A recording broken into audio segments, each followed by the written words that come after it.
मध्यपूर्व सुरू असलेल्या इराण आणि इस्रायल यांच्यातील युद्धाचे परिणाम आता भारतातही जाणवू लागले आहेत। या पार्श्वभूमीवर अमरावती शहरात गॅस सिलेंडर पुरवठ्यावर परिणाम झाल्याचे दिसून येत आहे। गॅस पुरवठा ठप्प झाल्यामुळे सकाळपासूनच अनेक नागरिक गॅस एजन्सीच्या बाहेर रांगेत उभे असल्याचे चित्र पाहायला मिळते।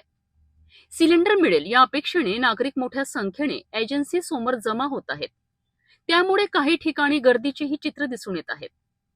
दरम्यान प्रशासनाकडून घरगुती गॅस सिलेंडरचा पुरेसा साठा असल्याचे सांगण्यात येत आहे। मात्र प्रत्यक्षात नागरिकांना सिलेंडर मिळण्यात अडचणी येत असल्याची तक्रार केली जात आहे।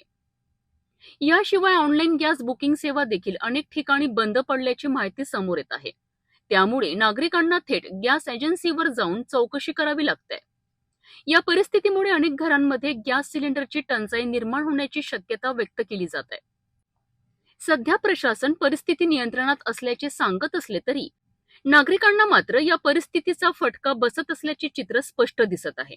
दोन देशांमध्ये सुरू असलेल्या युद्धाचा फटका आता थेट भारतासह अमरावतीमध्ये सुद्धा जाणवायला सुरुवात झालेली आहे। तर गॅस पुरवठा बंद असल्यामुळे जे आहेत मोठ्या प्रमाणात गॅस एजन्सीच्या बाहेर नागरिकांची मोठ्या प्रमाणात गर्दी होतानाचे चित्र एकंदरीत पाहायला मिळते। गेल्या 4 ते 5 दिवसापासून केवायसी असो किंवा ऑनलाईन बुकिंगचा मोठ्या प्रमाणात प्रॉब्लेम येत असल्यामुळे नागरिकांची तारंबळ उडाली आहे।